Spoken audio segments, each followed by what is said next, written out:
The poll numbers show, and the pundits say today, that both candidates really shored up their base at last night's debate. The Clinton camp feeling very good about their candidate's performance.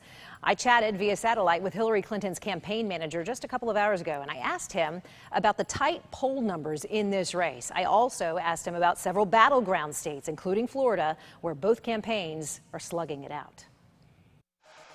Let's get to those. Pennsylvania, Florida, Colorado right now, much tighter than you were predicting this late in the game, are they not? We call them battleground states for a reason. Florida is a state that President Obama won by less than a point in his last campaign. We expect it to be very close this time. So we don't take anything for granted in any of them. We're working as hard as we possibly can. We're encouraging everyone in Florida to register to vote by October 11th. That is the deadline. And actually, Florida is one of the easiest states in the country to vote. You can vote by mail. You can vote early. We encourage people to do that.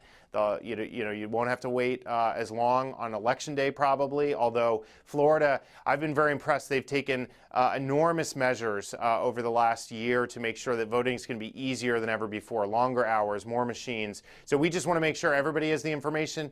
Get registered if you've moved or haven't registered before, and go out and make your voice heard. This is going to be the most, or rather the biggest election in American history. We don't want anybody to be worried that they didn't have the chance to participate. I don't want to move off this topic quite yet. Colorado, Trump is up by 1 percentage point. Hillary's leading in Pennsylvania by 2. All this well within the margin of error. So these are typically those solid blue states, including Florida. Why this late in the game do you think all three of them are really up for grabs at this point?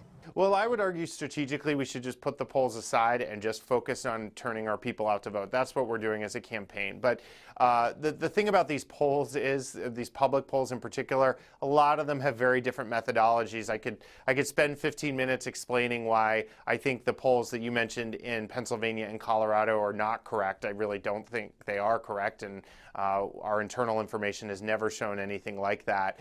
But as I said, I don't think it matters. I think every voter should get out and make their voice heard, make sure they're registered. That's part of what we're very focused on right now.